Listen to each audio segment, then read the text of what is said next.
오늘은 이제 여리고인데요. 여리고를 먼저 한번 그 지역이 어딘지 한번 찾아봅니다. 여러분 지도 제일 뒷장으로 넘기셔가지고 G하고 15 만나는 지점입니다. G하고 15 이렇게 딱 만나는 곳에 보시면 여리고라고 있습니다. 거기에다가 이렇게 네모난 박스를 한번 해보시고요. 여리고는 위치적으로 예루살렘에서 북동쪽으로 22마일 정도 이렇게 떨어져 있습니다. 그래서 하룻길 정도 걸려요. 예루살렘에서 여리고로 내려가는 데도 하루 정도 걸리고 올라가는 데도 하루 정도 걸리는 그런 거리에 있습니다. 그리고 이 여리고는 더불어서 요단강에 바로 인접해 있어요. 그래서 그 요단강이 갈릴리 바다에서부터 시작해가지고 쭉 요단 계곡을 따라서 사해로 흘러가게 되는데 그쪽 바로 옆에 한 5마일 정도 이렇게 떨어져 있는 곳이 여리고입니다. 자, 이렇게 여리고 위치는 이제 정확히 한번 지도에서 표시해 보셨나요? 예. 자, 그러면 우리가 여리고 참 많이 익숙한 도시 이름이지만 실제 유대인에게 여리고에 대해서 물어보면 여리고가 어딘가요? 이렇게 물어보면 그 사람들 모릅니다. 왜냐하면 발음에 문제가 있어요. 영어로 불려가지고 영어로는 제리코잖아요. 제리코. 그래서 제리코에도 못 알아들어요. 자, 그러면 뭐라고 발음해야 알아듣느냐? 예리호. 뭐라고요? 예리호 해야 알아들어요. 자, 그런데 이 예리호라고 부르는 이 도시는 어근들이 몇 군데에서 이제 이 도시 이름이 붙여졌습니다. 자, 그런데 첫 번째로 루아흐, 야레아흐 뭐 이렇게 하는데요. 야레아흐 하면 달이라는 뜻이에요. 야레아흐, 예리호 비슷한가요? 그래서 달의 도시라는 뜻이 있어요. 그런데 그 당시에는 달은 이방 여신이었습니다. 자, 그러면 모르긴 몰라도 이 도시는 어떤 도시였다? 이방화된 도시였다라는 것을 알 수가 있습니다. 자, 그리고 두 번째로 루아흐 이렇게 불리는데요. 루아흐 하면 많이 들어보셨을 거예요. 뜻은 뭐냐면 바람이라는 뜻으로도 쓰이고 성령을 뜻하기도 하는데 루아흐 하면 뜻 자체가 향기라는 뜻이 있습니다. 그래서 향기의 도시다라고 알려져 있어요. 자, 그런데 이 지역은 그 도시 근처를 딱 들어가면 먼저 향기가 싹 풍겨 나옵니다. 자, 왜 그러냐면 그 지역인 독특하게 발삼이라고 해서 향기 재료를 만드는 곳, 그 재료가 많이 있었어요. 그래서 요세푸스 기록에 따르면 여리고에서 가장 중요한 것은 발삼이다라고 할 정도로 이곳에서 향을 만드는 재료들이 많이 생산됐습니다. 자, 그런데 노마가 이것을 가만히 두지 않았죠. 향이 워낙 중요한 데다가 이것이 고가이고 그 다음에 좋은 상품성이 있었기 때문에 이것을 주고 사고 팔고 할 때 관세를 붙였어요. 많은 관세를 붙여가지고 이득을 취했습니다. 자, 그래서 이스라엘 그 당시 때 3대 세무소라고 하면 어디냐면 저희 마지막 날에 살펴볼 가이사랴라고 하는 곳에 세무소가 컸고요. 그 다음에 다음 주에 살펴볼 가버나움에 세관이 있었어요. 자, 그리고 어디 또 하나 큰 세관이 있었을까요? 어떻게 하셨습니까? 여리고도 큰 세무소 같은 게 있었어요. 자, 그런데요, 여기에서 세무장, 세리장을 해가지고 뭐 돈을 많이 벌고 뭐 뽕나무를 올라갔다가 뭐 예수님을 만났다고 하는 사람이 있는데 누구죠? 그게? 정말 잘하셨어요. 삭개오가 어디에서 세무일을 받냐면 여리고에서 세무일을 봤어요. 자, 그런데 여러분, 삭개오가 올라간 나무가 뽕나무가 맞습니까? 아닙니까? 자, 잘 보면 제가 찍은 사진인데요, 여러분 보시는 오른편에 있는 게 지금 삭개오가 올라갔다라고 전해지는 삭개오 뽕나무입니다. 그런데 우리가 뽕나무 하면 무엇이 달려있죠? 오디라고 하는 열매가 있어요. 그래서 그 나무에 가가지고 오디를 막 찾으려고 보면 오디는 절대 없습니다. 모양은 뽕나무하고 비슷할지 모르지만 이 나무는 실은 무엇이냐면 열매가 이렇게 생겼어요. 자, 제가 여러분 교재에다도 사진을 실어놨는데요, 뭐 자세히 보기 원하시면 10페이지 보면 사진이 이렇게 조금 작지만 칼라로 보실 수 있죠. 자, 잘 보시니까 이 열매 모양이 무슨 모양인가요? 예? 그렇죠, 무화과 나무예요. 그런데 무화과 나무인데 잘 보니까 먹을 만한 무화과 나무입니까? 아니면 못 먹는 무화과 나무예요? 이거는 먹을 만한 그런 무화과 나무가 아니에요. 자, 우리가 왜 그래서 배도 상품성이 좋은 건 배라고 하지만 못 먹는 배는 뭐라고 부르죠? 돌배라고 하는 것처럼, 그래서 개역 개정판에서 이 뽕나무를 어떻게 바꿔서 번역했을까요? 돌 무화과 나무로 바꿔서 번역을 했습니다. 여러분, 아모스 구약의 선지자인데요, 아모스 직업이 뭐라고 나오냐면 나는 목자요. 아모스서 7장 14절을 보면 목자인 동시에 뽕나무를 배양하는 자라고 나와요. 자, 이때 뽕나무도 뭐다? 돌무화과 나무예요. 자, 아무튼 이렇게 우리가 생각하는 뽕나무하고는 약간 차이가 있다라는 것을 알 수 있죠. 자, 이렇게 달의 도시, 향기의 도시라는 이제 어근에서 여리고라는 이 도시 이름이 출발했는가 하면, 성경은 과연 이곳 여리고를 뭐라고 표현하고 있느냐 하는 거예요. 자, 이것은 종려나무의 성읍이라고 신명기서에서 분명히 등장하고 있습니다. 자, 종려나무 하면 뭐가 열린다고 제가 말씀드렸죠? 첫째 시간에 종려나무에 뭐가 열린다고 말씀드렸죠? 대추야자, 데이트 팜트리라고 불리는 곳에 대추야자가 열리죠. 이 대추야자는 이제 이 유목민들이 손님이 오죠. 그러면 꼭 대접하는 것 중에 하나가 차입니다. 차를 대접하고 그 다음에 단 음식을 내요. 그 단 음식으로 내는 게 뭐냐면 바로 이 종려나무 열매인 대추야자입니다. 자, 그래서 그 주변에 이제 기후가 너무 좋고 물이 좋기 때문에 대추야자가 잘 열렸어요. 자, 그 얘기는 무엇이냐면 이곳은 그 사막 광야지대를 통과하는 지대 중에 오아시스 역할을 하는 그런 중요한 역할도 감당했다라는 것을 알 수가 있습니다. 자, 그러면 현대적으로는 이 여리고가요, 기네스북 기록 2개를 소유하고 있습니다. 제가 이거를 이제 텔 여리고라고 불리는 곳에 사진을 딱 찍었어요. 자, 그곳에 이렇게 딱 있는가 하면 그 밑에 잘 보면 모자이크가 하나 있는데요, 이 모자이크에 이 여리고의 기네스북 2개를 딱 적어놨습니다. 자, 무엇과 무엇의 기네스북을 가지고 있을까요? 자, 잘 보면 첫 번째는 가장 낮은 곳에 있는 도시예요. 전 세계 지구에서요, 해수면보다 가장 낮은 곳이 이제 사해지역인데, 그 사해지역 바로 주변인 이곳에 도시가 위치하고 있다라고 해서 가장 낮은 도시다라는 기록이 이제 기네스에 등재되어 있고요. 또 하나는 가장 오래된 도시입니다. 지금으로부터 10,000년 이전부터 이곳에 도시가 발달돼 있었어요. 자, 물론 메소포타미아, 이집트 같은 곳에 문명은 일찍 시작됐을지 모르지만 도시로는 어디가 더 오래됐다? 여리고가 오래됐어요. 자, 그러면 이 2가지 특징이 왜 이렇게 형성됐고 이곳에서 우리가 알 수 있는 귀중한 특징들이 무엇인가를 잠깐 정리해 봅니다. 지형적으로 가장 낮은 이유가 있어요. 이 지역이 요단 지구대라고 해가지고 저기 레바논 산맥부터 해가지고 레바논 산맥하고 안티레바논 사이에 베카 계곡이라는 계곡이 있어요. 그 계곡부터 쭉 따라 내려와서 갈릴리, 요단 계곡 쭉 내려와서 사해, 그리고 그 아래로 계속 내려가면서 홍해 지역까지 이렇게 깊은 협곡지대로 계곡을 이루고 있습니다.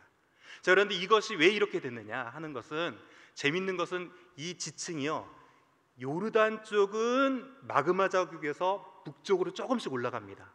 자, 그리고 이쪽 이스라엘 여리고 쪽은 남쪽으로 내려와요.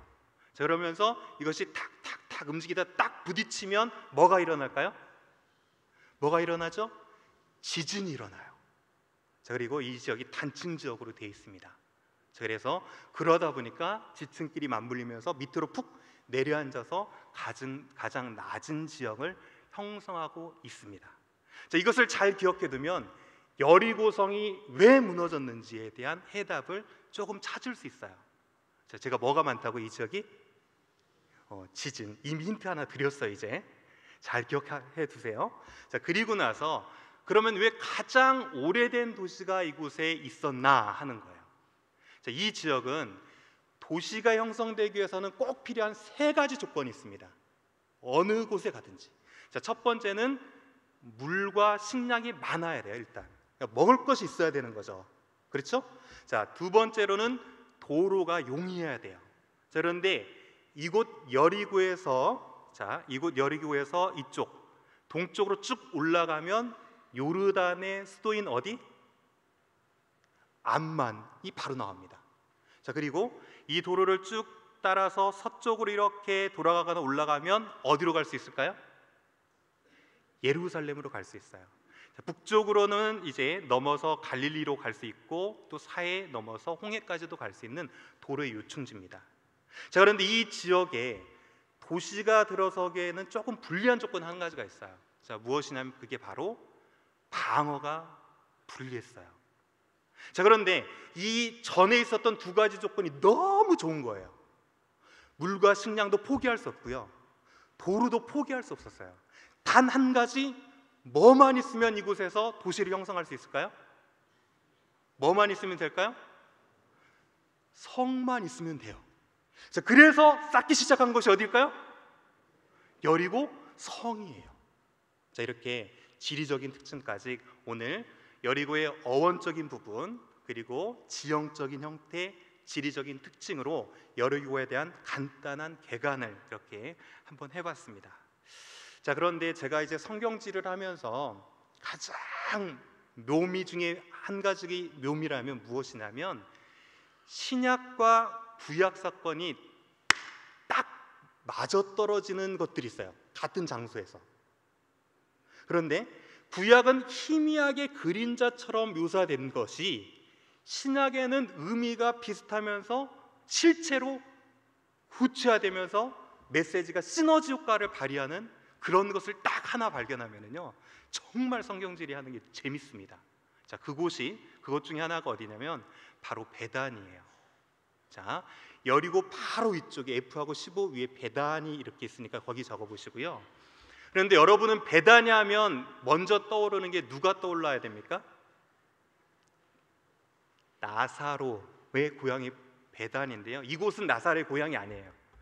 동명이지입니다. 무슨 얘기냐면 이름은 똑같은데 도시가 두 개 있었어요. 그래서 이곳 베다니는 그 나사로의 고향 동네 베다니는 아니에요.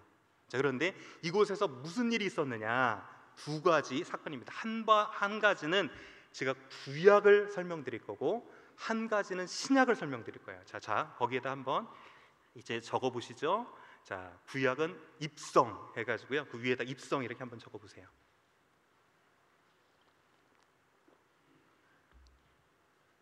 가나안 입성, 출애굽해가지고 모세가 40년 동안 광야를 헤매다가 입성한 곳이 어디냐면 바로 이 베다니 지역을 통과해서 입성하게 되죠. 자, 그 다음에 신약 사건 한 가지는 그 옆에다 아래쪽에다가 세례 이렇게 적어보시죠. 자, 세례라고 하는 것은 예수님께서 세례 요한에게 세례받은 지역이죠. 그래서 이 베단이라고 하는 곳은 세례 요한의 사역지입니다.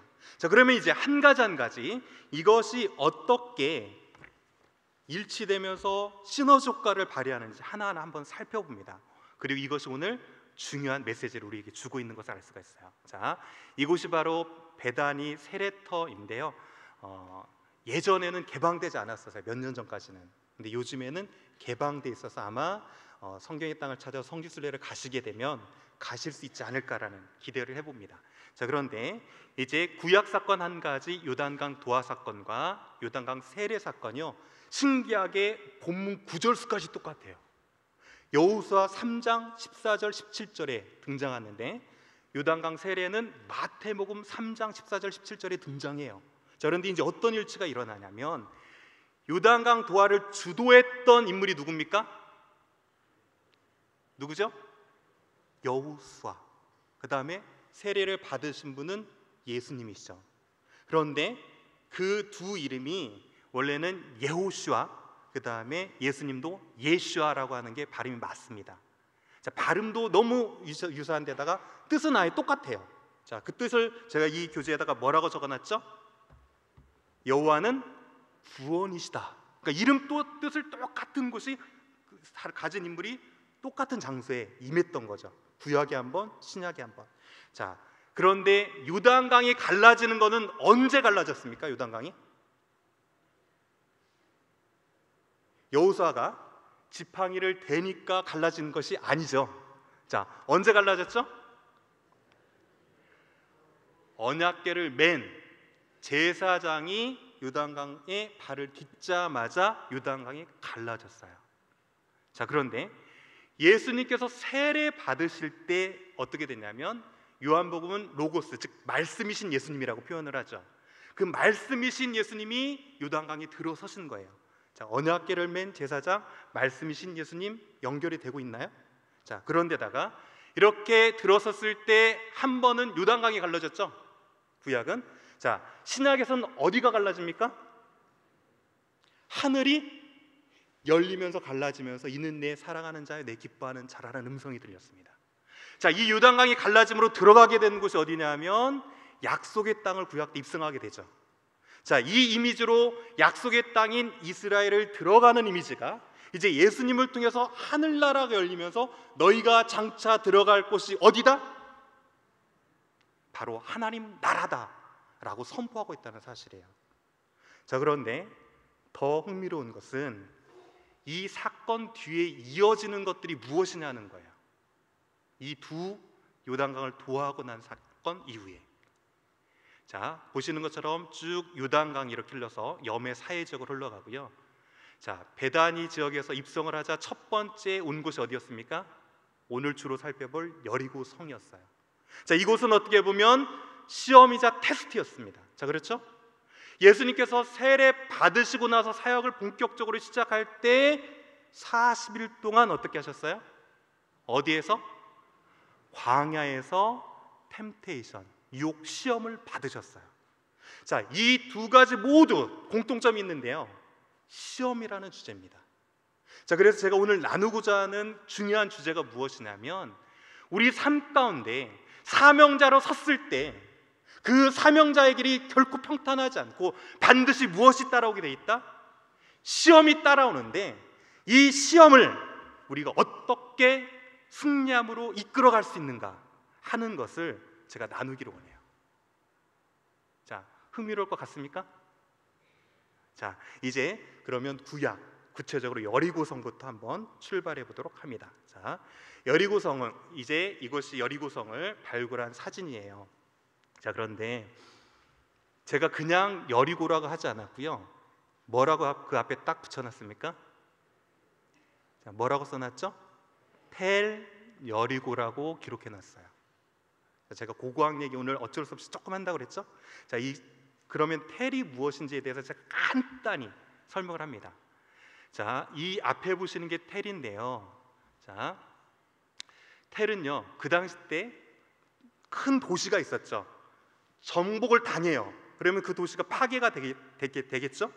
자, 그러면 어떻게 하냐면 그 도시 포인트는 너무 좋기 때문에 그 다음 사람들이 그 곳을 포기할 수가 없어요. 자, 그러면 어떻게 하겠습니까? 그 위에 또 어떻게 해요? 그 도시를 복원해내는 것이 아니라 그 복원해내는 시간보다 얘들아 덮어라 하고 그 위에 새로운 도시를 세우면 어떻게 돼요? 그게 더 빠를 수 있죠. 자, 그래서 맨 처음에 있었던 도시가 파괴되면서 이제 흙으로 싹 덮어버립니다. 자, 그러면서 얘들아 또 쌓아라 라고 하면 또 쌓죠. 자, 그러면 또 어떤 일이 벌어져요? 그 자리는 너무 좋기 때문에 계속 외부의 침입이 있겠죠. 침입해서 또 파괴돼요. 자, 그럼 어떻게 돼요? 또 한 군데 쌓아라 이런 식으로 하다 보니까 점점점 높아진 것이 텔이에요. 자, 이해되셨나요? 자, 그래서 이스라엘에 가셔가지고 조금 유적지다, 성경의 중요한 장소다 라고 하는 것은 전부 뭘로 돼 있을까요? 텔로 돼 있어요. 자, 그러면 아직도 이해 안 되시는 분 있을까 봐 제가 한마디로 정리했습니다. 자, 텔은 뭐냐면 인공 케이크 언덕이에요. 자, 언덕이긴 언덕인데 천연 자연으로 발생한 것이 아니라 인공적으로 발생한 것이고 케이크, 층층이 있죠? 자, 케이크 싫은 분은 이렇게 기억해도 됩니다. 인공 시루떡 언덕 뭐 이렇게 떡이 좋으신 분은 뭐 시루떡 언덕 이렇게 하셔도 생각하셔도 돼요. 자, 그런데 이 텔이 왜 중요하냐면 이것을 딱 자르면 어떻게 되냐면 지층이 그대로 잘 보존돼 있죠. 그래서 그 지층에서 시대를 가늠할 수가 있어요. 자, 이 여리고적도 1930년대 경에 이제 고고학 학자들이 가서 발굴을 했습니다. 자, 그러면서 대대적으로 이제 발굴의 역사를 존 가르스탕이 딱 발굴하고 나서 이 무너진 성벽은 후기 청동기다라고 얘기해요. 자, 그런데 후기 청동기가 언제냐면 BC 1550에서 BC 1200년 사이가 후기 청동기예요. 자, 언제가 후기 청동기라고요? BC 1500년, 1550년부터 1200년까지. 자, 그런데 얼마 후에 다른 학자가 그거를 발굴하고 나서는 뭐라고 떠들었냐면 아니다, 그것은 네가 얘기했던 것보다 100년 이상 앞선 중기청동기다라고 떠들어요. 자, 중기청동기는 BC 2000년에서 1550년 사이가 중기청동기입니다. 자, 그런데 저는 실은 이 숫자에는 저는 관심이 없어요. 그런데 왜 우리가 이 숫자를 무시할 수 없는지 설명을 잠깐 드리면, 여러분, 보수적인 신학으로 성경에서 출애굽이 일어난 연도가 몇 년도인지 혹시 아시는 분 계세요? 출애굽한 연도 정도는 알아두실 만한데, 자, 몇 년도냐면 1446년이에요. BC. 보수적인 입장에서. 자, 그러면 무슨 일이 벌어지냐면 후기 청동기의 지층이다, 무너진 것이라고 하면 성경과 딱 일치가 돼요. 아, 1446년경에 출애굽해서 80년 있다가 무너진 성벽이었구나라는 게 말이 돼요. 자, 그런데 문제 한 가지가 있습니다. 중기청동기에 만약 이 성벽이 무너진 게 맞다면 뭐가 문제가 됩니까? 뭐가 없어지는 꼴이 돼요? 여호수아가 와가지고 무너뜨리기 이전에, 출애굽 100년 이전에 이미 성벽이 무너졌다는 얘기예요. 자, 그러면 뭐가 문제가 돼요? 여리고 성에 여호수아가 무너뜨린 성벽은 있다 없다? 있다 없다? 없다. 그러니까 문제가 되죠. 자, 그러면서 이것을 자유주의 신학에서 뭐라고 얘기하냐면, 봐라, 여호수아가 무너뜨린 성벽은 없고, 조금 더 나가면 뭐라고까지 얘기할 수 있겠어요? 출애굽도 없었다라고 얘기할 수 있어요.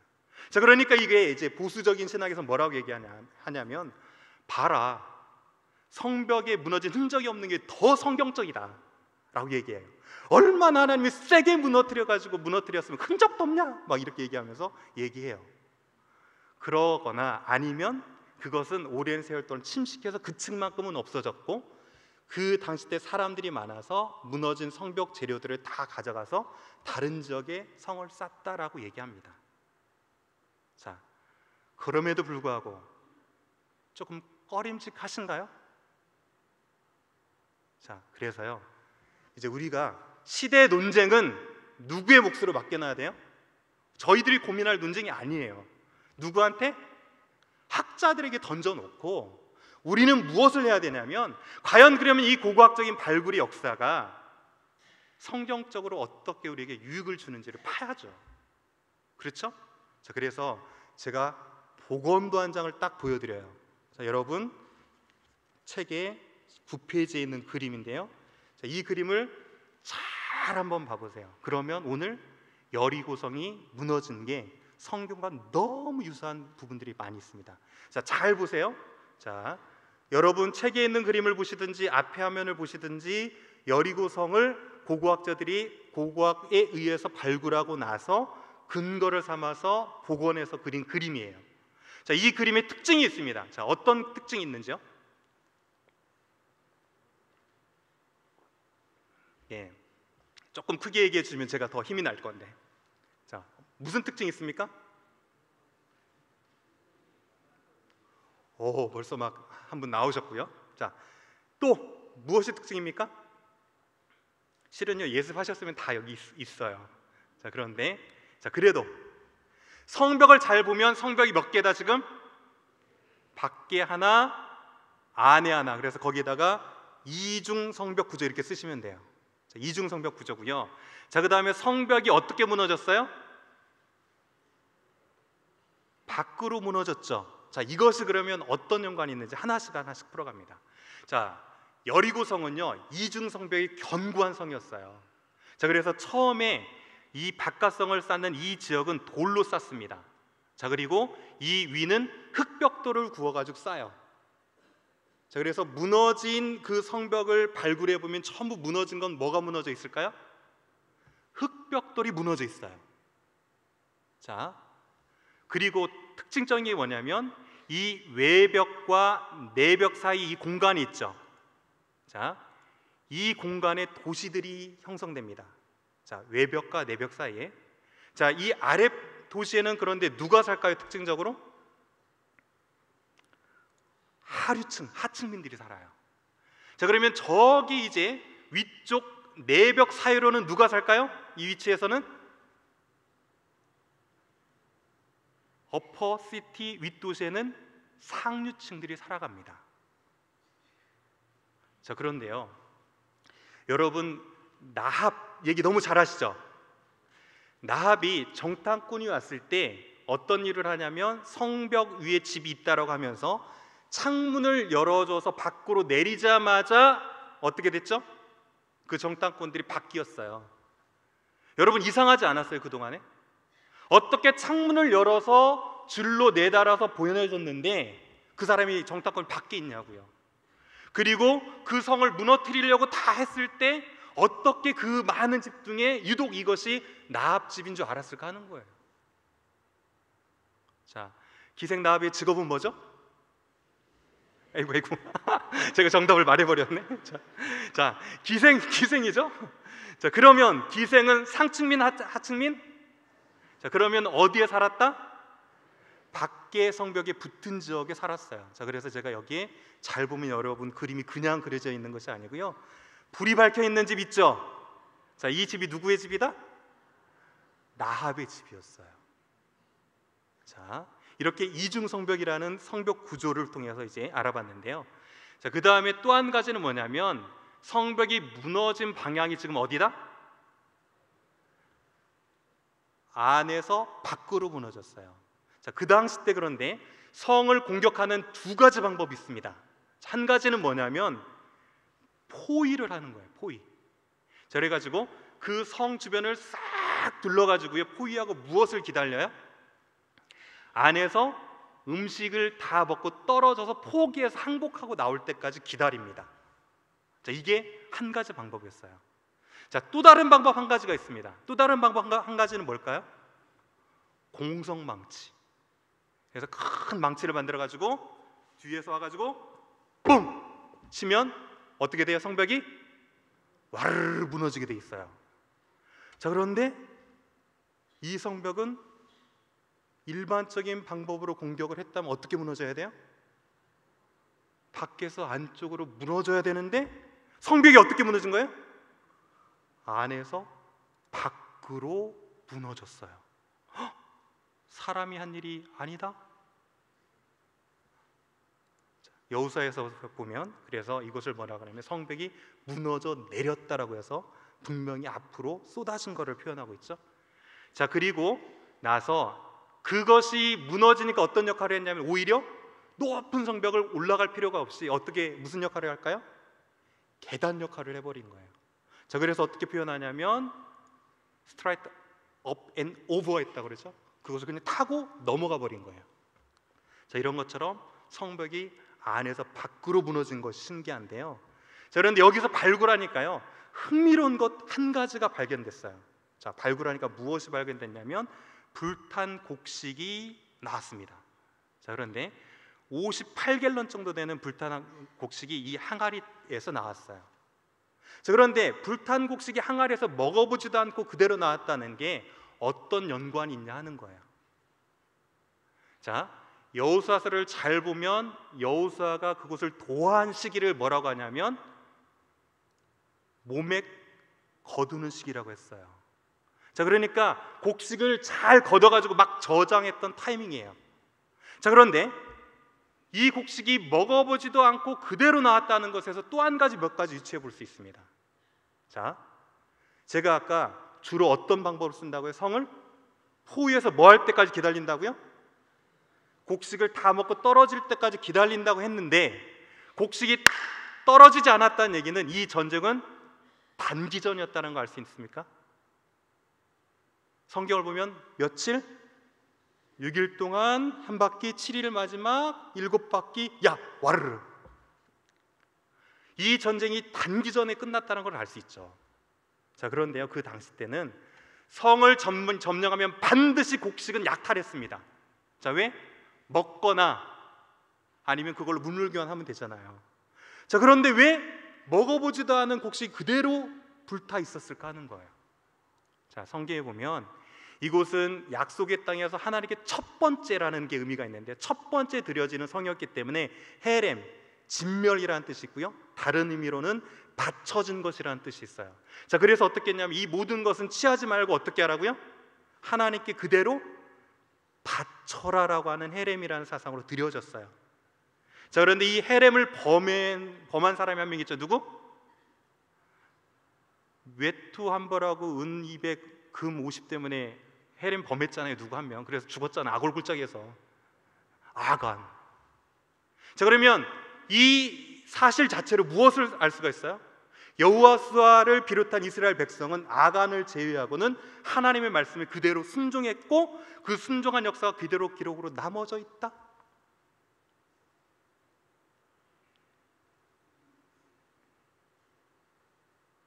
자, 그런데 아까 제가 시대적인 논쟁은 있다고 그랬죠. 그런데 그 두 학자들 간에 동의하는 것 한 가지는 있어요. 자, 이 성벽이 어떻게 무너졌는지는 두 학자 다 동의합니다. 자, 무엇 때문에 무너졌을까요?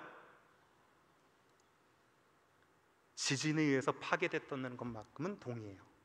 제가 아까 이 지역이 뭐가 많다고 했더라? 지진이 많다고 했어요.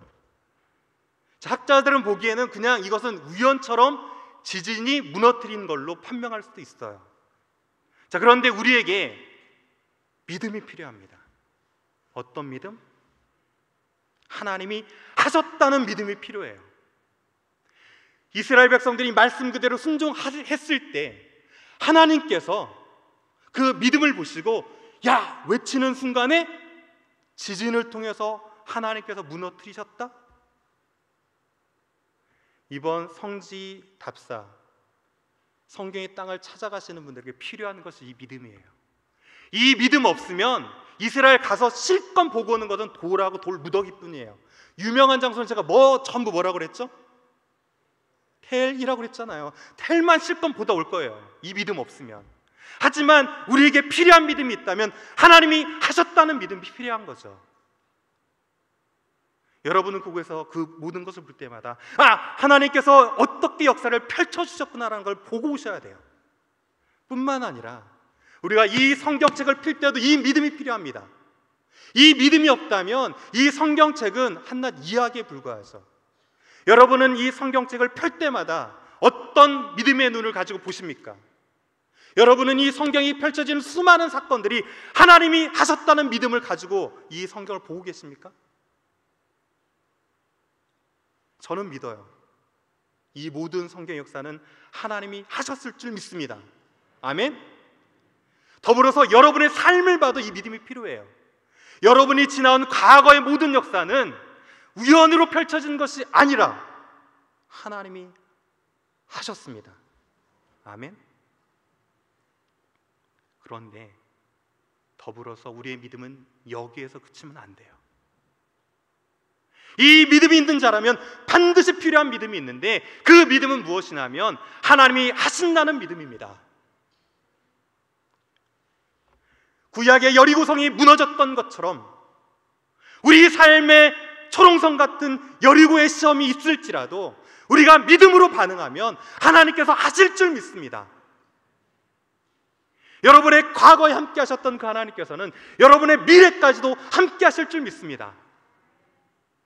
그리고 우리에게 주신 이 사명을 그분의 뜻에 따라서 이루어질 줄 믿습니다.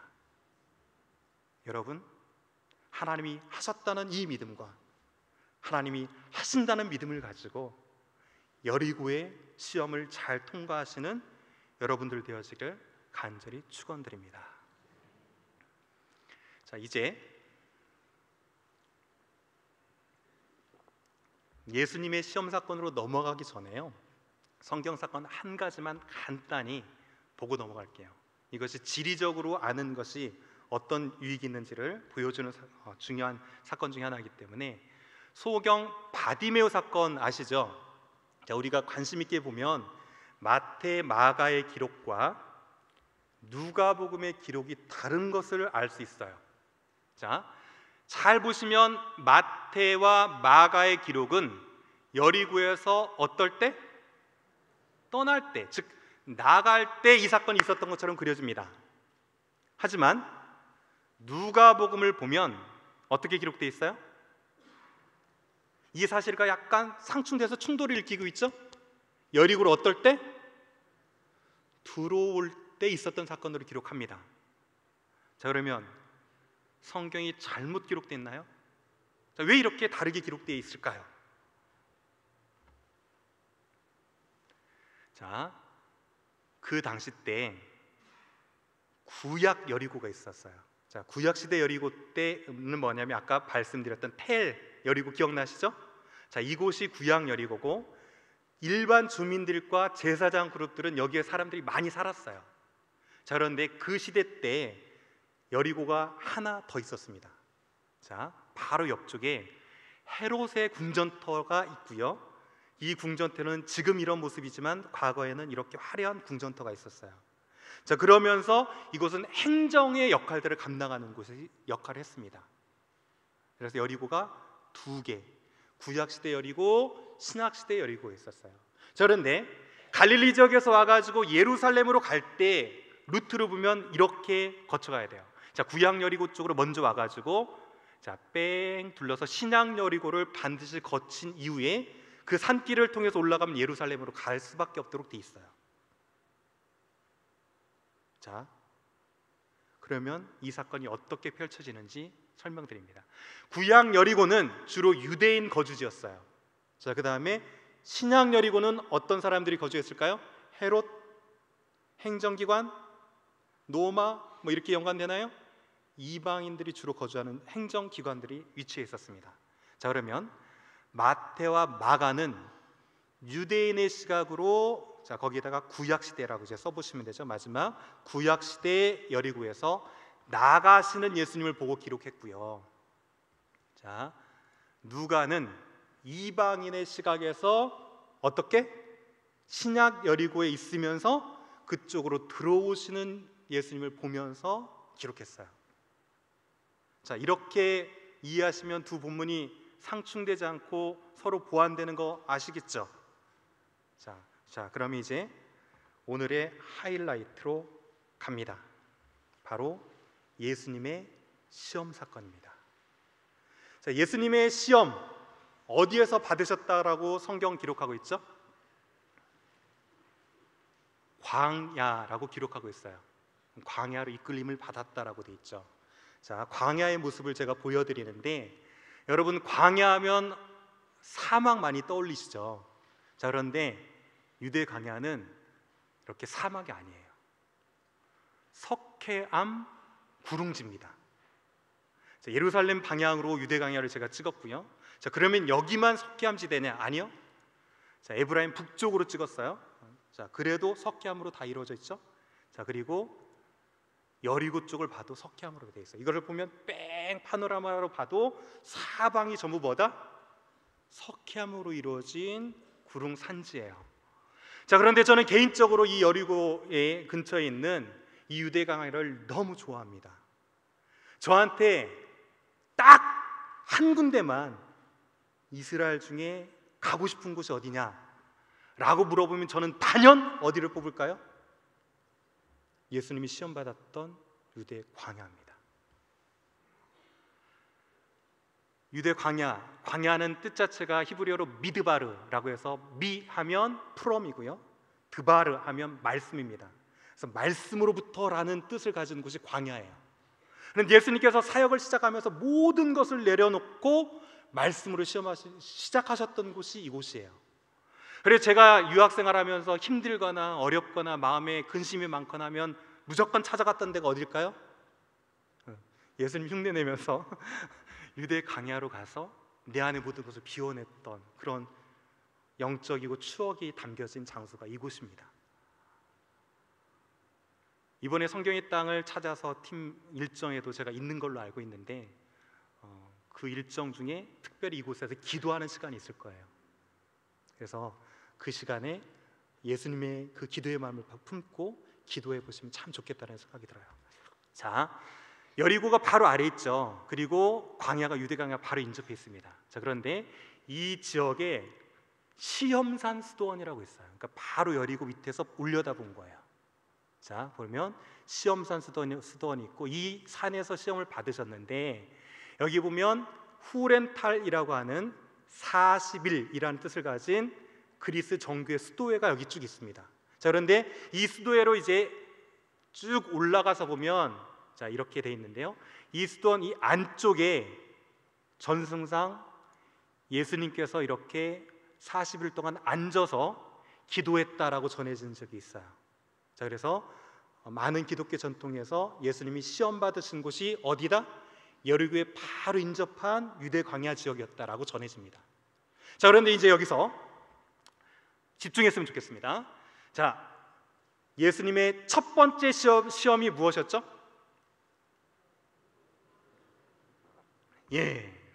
첫 번째 시험이 무엇이었냐면 돌을 떡이 되게 하는 시험이었어요. 자, 왜 사단은 첫 번째 시험으로 돌을 떡으로 바꾸는 시험을 선택했을까요? 자, 왜 그랬을까요? 예수님이 줄이셨기 때문에 그럴 수도 있고요. 자, 그러면 왜 많고 많은 것 중에 왜 떡이냐? 실은 이제 빵이거든요. 원어상으로는. 왜 떡이든 빵이든 왜 그렇게 했을까요? 이스라엘의 주식이 빵이니까. 자, 그런데다가 잘 보시면 이 돌이 지금 어때요? 돌인지 빵인지 그것이요 거의 비슷하지 않습니까? 자, 그러니까 충분히 유혹거리가 될 수 있다는 거죠. 자, 다른 사진도 똑같죠? 거의 진짜 돌이 아니라 흡사 제가 빵이라고 해도 믿으시겠죠? 자, 이 정도로 이제 돌과 떡이 유사한 지역이었어요. 자, 그리고 나서 마태복음에 따르면 세 번째 시험입니다. 자, 세 번째 시험은 무엇이죠? 높은 산에 올라가서 천하만국을 다 보여주고 어떻게 하면 내게 경배하면 모든 것을 주겠다라고 얘기했어요. 자, 그런데 기독교 전승상 예수님이 세 번째 시험 받은 곳이 어디냐면 아까 있었던 그 수도회 꼭대기라고 전해집니다. 자, 그러면 사단이 예수님께 유혹하기 위해서 쭉 보여준 도시가 어디다? 여리고였다는 사실이에요. 전승에 따르면 그 천하 만물을 다 보여주고 여리고만큼은 그 세상의 유혹을 충분히 느낄 만한 그런 도시였다는 사실이죠. 자, 그러면 이 두 가지 시험을 예수님께서 어떻게 극복하셨는지가 오늘 이제 포인트입니다.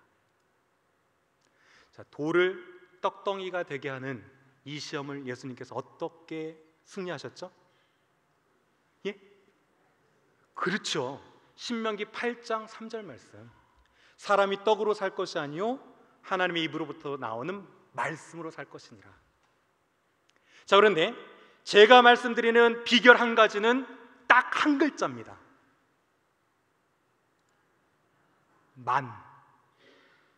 만이에요. 예수님께서는 떡이 필요 없다라고 하지 않았어요. 그런데 무슨 말씀을 하신 거예요? 떡은 전부가 아니다 라고 얘기하시는 거죠. 이 여리고에 살면서 떡만 있으면, 재산만 있으면, 명예만 있으면 잘 살아갈 것처럼 살아갔던 한 사람이 있습니다. 누구? 삭개오. 그는 떡만 있으면, 돈만 있으면, 명예만 있으면 모든 것이 다 평안할 줄 알고 그 당시 때 죄인 중에 두 명을 뽑으라면 세리와 창기입니다. 이 두 죄인으로 칭함을 받으면서까지 열심히 돈을 긁어 모았어요. 그리고 그 당시 때 이 제사는 노마에게 바쳐졌기 때문에 매국노라는 손가락을 받았습니다. 그럴 줄 알았는데 이게 웬일입니까? 살아보니까 떡으로만 살 수 없었거든요. 세상의 유혹은 계속 유혹해 옵니다. 얘야, 떡만 있으면 돼. 다른 거 필요 없어. 만약 여러분이 이 세상을 살아가면서 자신 있게 돈과 명예와 떡만으로 살아갈 수 있다 라고 생각하시면 예수님 믿을 필요 없습니다. 하지만 여러분이 조금 살아보시니까 정말 삶은 떡으로만 사는 것이 아니구나. 하나님의 말씀이 없이는 내 영혼이 공고하고 그 주님을 만나지 못하면 내 영혼은 방황할 수밖에 없구나 라고 생각하신다면 삭개오가 예수님을 만났던 것처럼 예수님을 꼭 만나셔야 됩니다. 여러분, 사람은 떡으로만 살아갈 수 없습니다. 하나님의 말씀이 그 영을 깨우고 살리는 줄 믿습니다. 자, 세 번째 시험은 똑같이 말씀으로 극복했는데요. 어떤 말씀이냐면 주 너의 하나님께 경배하고 그를 섬기라 라고 얘기했어요. 자, 그런데 제가 말씀드리고자 하는 그 승리의 비결은 이번에는 몇 자일까요? 두 자입니다. 두 자. 두 자가 뭘까요? 다만.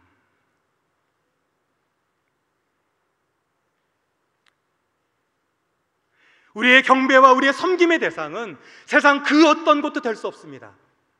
세상 그 무엇도 경배의 대상이 되고 섬김의 대상이 되는 순간 그것은 우상으로 전락할 뿐입니다. 예수님을 만난 삭개오는 어떻게 했습니까? 그 자신의 전부 삶의 전부인 것처럼 애지중지 모았던 그 돈을 반을 딱 띄어서 가난한 자들에게 주었고 거짓으로 빼앗은 것은 4배나 갚는 삶의 결심이 있었습니다.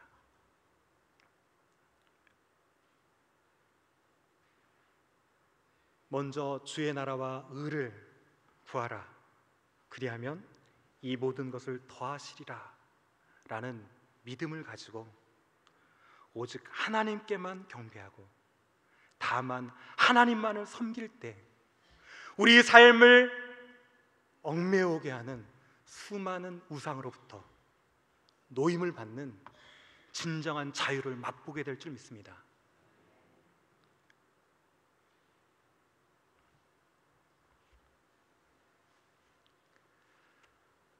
말씀을 정리해 보면 시험의 승리의 비결은 이것입니다. 믿음으로 말씀대로 순종하는 것이 우리의 승리의 방법이에요. 사명자에게 순종이 승리입니다. 우리 싸움은 믿음을 가지고 내가 말씀대로 순종하는가 불순종하는가의 싸움입니다. 하나님께서 맡겨주신 사명 감당하시다가 시험이 여러분을 찾아오거든 믿음으로 순종함으로 승리할 수 있는 저와 여러분이 모두 되어지기를 간절히 축원드립니다. 자, 이 마음 가지고 오늘 찬양하면서 잠시 기도하기 원하는데요. 자, 주님 말씀하시면 내가 나아가리다. 주님 뜻이 아니면 내가 멈춰서리다. 우리 믿음을 담아서 다 같이 찬양하기 원합니다. 주님 말씀하시면 내가 나아가리라. 주님 말씀하시면 내가 나아가리다. 주님 뜻이 아니면 내가 멈춰서리다. 나의 가고 서는 것 주님 뜻에 있으니 오 주님 나를 이끄소서. 주님 말씀하시면 주님 말씀하시면 내가 나가리다. 주님 뜻이 아니면 내가 멈춰서리다. 나의 가고 서는 것 주님 뜻에 있으니 오 주님 나를 이끄소서. 뜻하신 그곳에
자리에서 일어나서 주님 말씀하시면 다시 찬양합니다.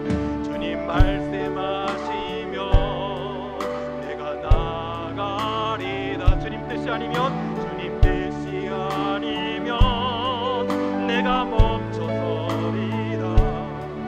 내가 가고 서는 것 주님 뜻에 있으니 오 주님 나를 이끄소서. 뜻하신 그곳에 뜻하신 그곳에 나 있기 원합니다. 이끄시는 대로 순종하며 살리니 연약한 내 영혼 통하여 일하소서. 주님 나라와 그 뜻을 위하여